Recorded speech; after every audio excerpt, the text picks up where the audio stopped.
Well, Jim, first of all, we'll move on to the singles matches next. But first of all, can you give us your thoughts on today's play? Tough fought day. Already have a hand up? Jeez. What did I say wrong already, huh? Wow. Tough fought day. I thought, obviously, my hat's off again to the Europeans. I thought they played a good, solid day of golf. Tough in the morning, came out firing. We got behind in a bunch of matches quick. In a session that we did very well in on Friday, we went out, instead of winning 3-1, we lost 1-3. Same guys out on the golf course. Then you skip to the foursomes, and they put the same 8 guys out that they played Friday afternoon, put the same guys out Saturday afternoon, got a 2-2 split. So we weren't able to reverse their power as well as they did ours. So, started the day 2 down, finished up 4. Obviously hoping to get a winning session. 2.5, 1.5, 3-1 in the afternoon, cuts it to 3 points, cuts it to 2 points. But 2-2, that last match out there, Spieth and Thomas both in the 4th match, getting a point, definitely held us in there strong and gave us at least an opportunity tomorrow to do something special. You're leading with Justin Thomas tomorrow. Can you tell us just what took you to those decisions that you had to make going into those single matches? Yeah, it's difficult. I wanted to message the team a bit. Had the 6 of us work on the pairings, talk to the players a touch, but really relied on my vice captains for their opinion on what we saw. We want to get out to a fast start tomorrow. That's key. It's imperative. Everyone knows it. Anytime a team's come back now twice in this event from 4 points, it's been a fast start and a solid middle to late part of the lineup. And I don't know if there's any one match more important than the other, right? You got 12 of them out there, and we have to win 8 points tomorrow to take the cup back home. So we have 12 important matches tomorrow, but you'd like to get off to that fast start like you saw at Brookline, like you saw at Medina. And when that momentum gets going one way, it puts a lot of pressure on those middle matches. So we set our lineup accordingly and put the guys out in the fashion that we felt like, we're trying to make some magic tomorrow. Thank you very much, Jim. We'll start with number 1. Hey, Jim, I just wonder, Patrick's been such a fire starter for you the last 2 Ryder Cups, and he's been really kind of silenced the last 2 days. What's been your assessment of his play and what's been going on? Well, I know he's feisty. I know he's tough. Patrick has let out in that opening match. Right now we got a feisty guy out there in Justin Thomas leading us off. He's kind of a little spark plug, and I'm sure Patrick is disappointed. The guy's got more heart, more will. Loves the Ryder Cup as much as anyone I know, and we put him in a position tomorrow where I feel like he's a very important player. If we get off to a fast start tomorrow, these matches will come down there right to that. If you look at history, it'll come down into those matches, and got a guy in there that I really trust and I believe in. Okay, we go to number 2, Karen. Jim, you're such good friends with Phil. What was that conversation like, telling him he was sitting both sessions 4 years ago when that happened? It didn't end too well for the captain. I'm just wondering what your reasoning was, how he took it, and also what you think of him playing Molinari tomorrow. Phil is, as you mentioned, a really good friend. Also in a position where we talked earlier this week about his play and how he was playing and his opportunities for play this week. He fully understood the role that he had today. Gave me a pat on the back and put his arm around me going up following the Spieth Thomas match this morning. And we had a great conversation. Said he would be ready tomorrow, and I put him in a position where I hope that our guys get off to a fast start and put him in that position. Okay, we'll go to number 4. Just speak a little more about the play of Justin and Jordan. They have half your points right now, and I think it's obviously their play that at least gives you a chance. Yeah, I'm sure they're ready to kick their feet up a little bit, maybe get a little rest and recovery. But those guys went out for 4 matches, won 3 of them. Had some really hard fought, tough matches. I've been in that position they were in this morning, where you're the last match out on the golf course. The tide has turned. We lost 4-0 last night. They went out in the morning in the first 3 matches. Towards the end of that day, we're down and looked like they were going to lose, and they were on an island a little bit, and they gutted it out and got it done. And that was a big point for us, to be honest with you. It was a huge point for us. You can't go 4-0, 4-0 back to back and expect to recover. So it was a nice spark for us. It was good for our team to see, and then they got one of the 2 points in the afternoon as well. So love their feistiness. They play very, very well together. They understand each other's games. Sometimes I'm not exactly sure what they're talking about. The language is a little different that they have. It's like mental telepathy or something, but worked out really good. It was fun to listen to. I'm starting to pick on some gibberish. I just wanted to follow up. What do you think of Jordan's little polter pound to the chest there at the end? Maybe send a message or just having fun or whatever it was. It was a good gesture. Well, I don't know. I guess the last time I saw that on a Saturday with 4 points down, it worked out pretty good for the other team. So hopefully it sparks us tomorrow. Okay, we'll go to number 3. Yeah, Jim, you talked about these pairings were about messaging. Can you talk about what you remember? You wanted to send a message to your players, you said, in the pairings. Oh, no. I wanted to talk to the players before. I just wanted to talk to the players. I wanted to give them an idea. We're going to make the pairings, and that takes about an hour. We had about an hour to do so. Thomas got here to the press room, and so I knew those guys are going to get home back to the course an hour and a half before I do. I just wanted to talk to the players, give them some thoughts on the day, and give them some things to think about before I get back to the team room. So the messaging was just to talk to them, to get a feel for the room, give them my feelings on the day and my feelings on tomorrow, and what the vice captains and I would be doing in the pairings, and then I kind of cut them loose. The pairings weren't made for any messaging or to send a message to them. The pairings were made to try to get us in a position where we'd have an opportunity tomorrow.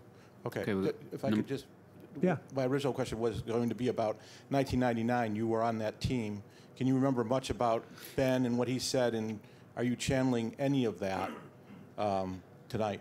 I remember every damn word of it. We had to talk about it. I'm going to go to number 2. Did I answer your question, Alex? Thank you.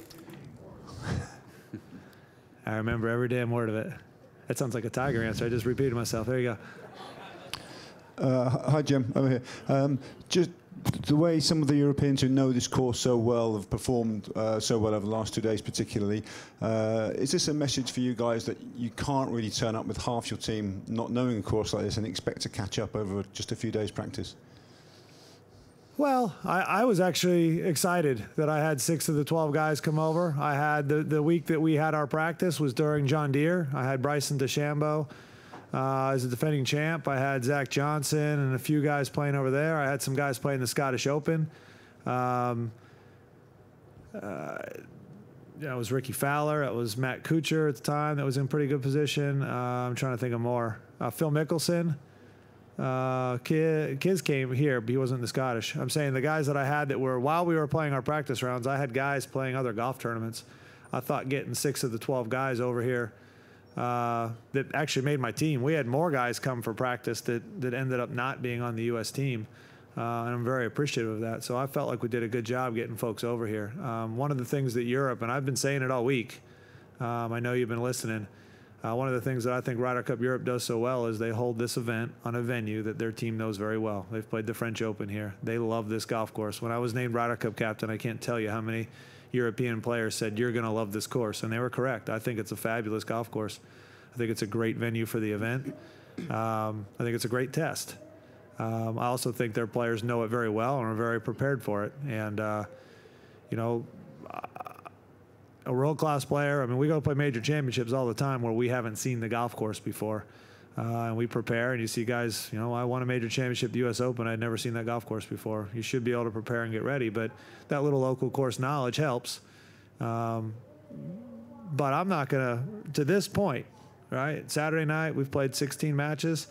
We've been outplayed. I don't think there's a guy in my team room that would argue with me. Right now, they've played better golf, and we have to be able to do just that tomorrow. We have to go out there and start out hot put a little pressure on them, and we have to be the better team tomorrow. There's no other bones about it.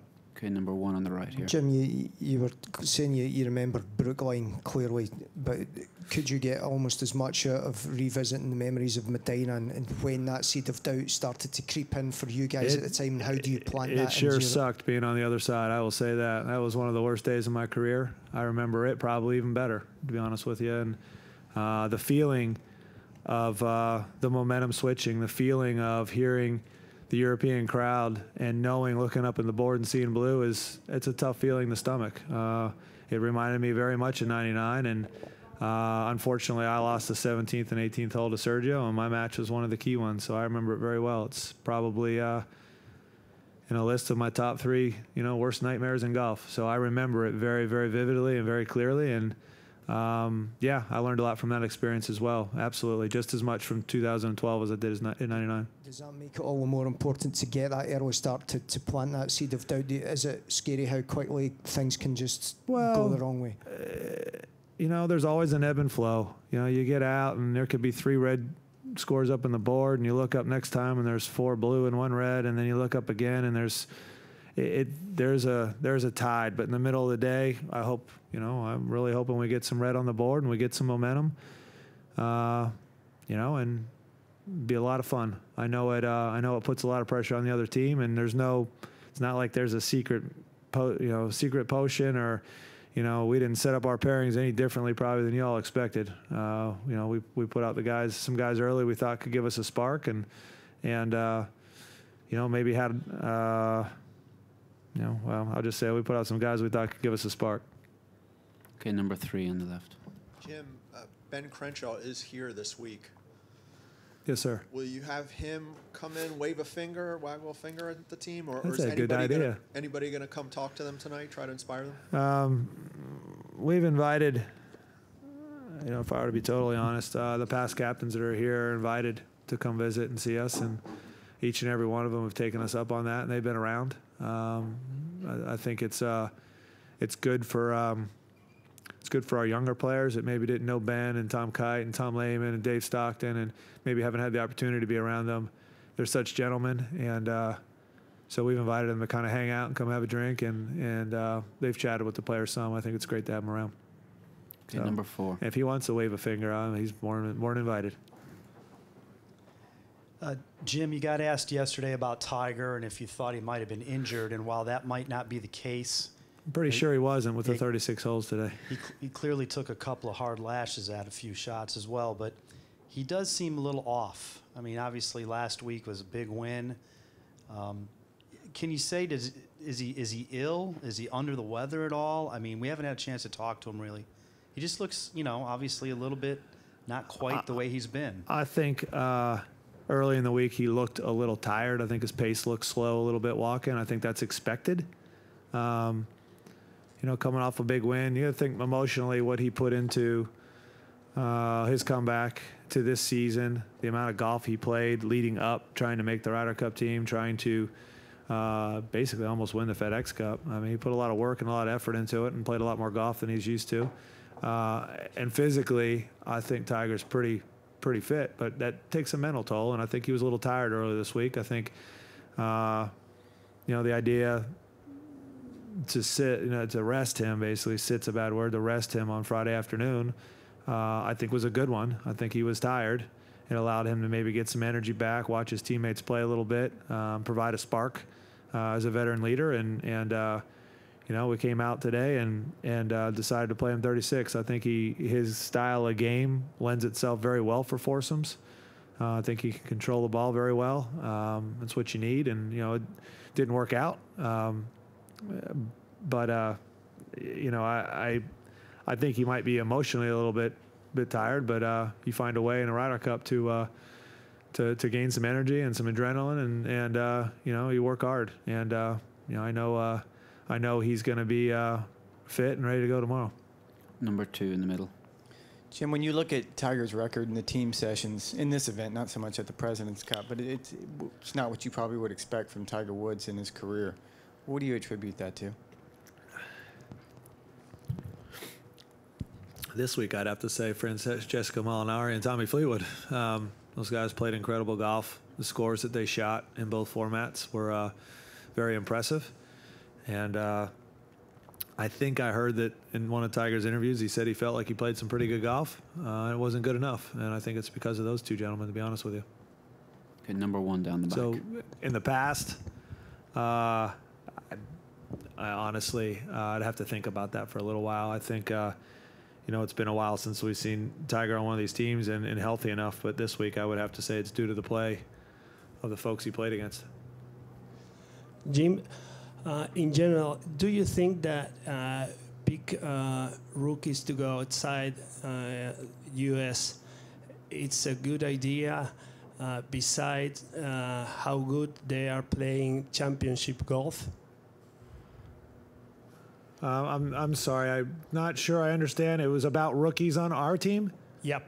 And in general, I mean. Rookies in general at the Ryder Cup? In general, to go outside the U.S. in the Ryder Cup team. I'm sorry. I'm not sure. Playing here. Is it important for rookies if they've played outside the U.S.? If it is a good idea to pick rookies to go outside the U.S. to play in the Ryder Cup team. Oh, I see what you're saying. Okay, sorry. So we picked 2 rookies as captain's picks. And do I think that's a good idea to bring them to Europe at an away match for the Ryder Cup? Is that the question? Yeah. I feel like we had 2 guys that were in extremely good form. Bryson won down the stretch. Bryson was really close to qualifying for the team on points itself, and then basically won 2 of the last 3 events before we made our picks. I mean, he was the hot player at the time and a guy that was playing some good golf. It was hard. It would have been impossible not to take him. And Tony Finau was the guy that was playing the next best. He finished 2nd, 4th, and 8th in 3 events. Honestly, it was hard not taking Tony the first week, if that makes sense. And I felt bad saving him for the second week. I think what you'll see in this event is everyone responds to it differently. It's a partner event. You try to get some veteran players around the rookies. You try to give them an idea of what it's going to be like. Here it's interesting. We showed up on Tuesday and the stands were empty. I mean, actually there was barely a crowd on Tuesday, so it was hard. You were telling the rookies about how loud it's going to be and how exciting it's going to be, and we showed up and there was nobody in the stands, and it was the most quiet Ryder Cup I've ever seen on a Tuesday in my 11 Ryder Cups. And I just kept saying, just wait. And Wednesday or Thursday, I had them walk down the path to the first tee, and I said, this entire stadium's going to be full, and they're going to be chanting songs and singing, and they were booing, and they were having a great time. It was an awesome atmosphere, and I think I wanted the guys to imagine that, and I think Tony loved it. I mean, I think Bryson loved it.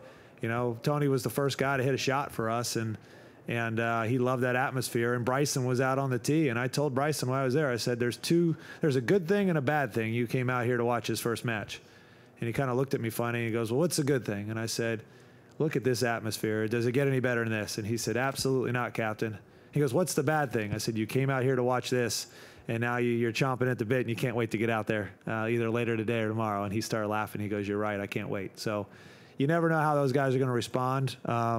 It's hard to call Justin Thomas a rookie. It's hard to call Tommy Fleetwood a rookie. And those guys played spectacular golf. You never know how they're going to respond and how they're going to play. But I felt I have a lot of confidence in both Tony and Bryson, and I love them as picks, and I would do it all over again. Okay, we're going to finish with number 3, Karen. Oh, Jim, just to clarify 2 things on Phil. Midway through the morning sessions, he was on the range hitting. At that point, did he think he might be playing this afternoon? At what point did you let him know he was not? He was practicing. He wanted to be ready. He wanted to have a few things working on his game, and I let him know about the time we were putting pairings out that he would not be playing in the afternoon, and I got a chance to catch up with him. He was following Justin and Jordan, and we had that talk when I'm 17. So I had to leave him a message to tell him, which I don't like to do. I'd rather do it in person, but I really need to be out there on the golf course, and I wanted to really kind of cheer on my team. And like I said, that last point was big for us. It was exciting, and I was happy for the 2 of them. And then you said he had accepted whatever role he would Absolutely. have. Do you think he thought at the beginning of the week he would play 2 times this Ryder Cup? I doubt it. That's not the Phil Mickelson I know. I mean, he's got a lot of confidence in himself. He's a Hall of Famer, and he's added so much to these teams in the past. And this week, I probably didn't envision him playing 2 matches, to be honest with you. I envisioned more, but that's the way it worked out. It's the way we thought we had to go. And you get a guy like him in the team room, he adds so much more than his play, if that makes sense. He's the most, probably, correct me if I'm wrong, he's played more Ryder Cup matches than anyone in Ryder Cup history, right? So the most experienced Ryder Cup player of all time. You've got him in your team room. He's funny, he's sarcastic, he's witty, likes to poke fun at people. He's a great guy to have there in the team room. I think the younger players had fun having a go at him as well this week, which was fun to see. And he provides a lot more than just play. And I'd be disappointed if he said he thought he was going to play 2. I know Phil. He wants to be out there just like everyone else. But that's part of being a team, and that's part of this event. We have 12 amazing players, and they can't all play every match. And you accept what you get. And my guys are happy to be a part of this and be a part of this team and this event. And I had no issues in the team room like that. Jim, thank you very much, and best Thanks. of luck tomorrow. Cheers. Thank you, Jim. Appreciate it. Have a good evening.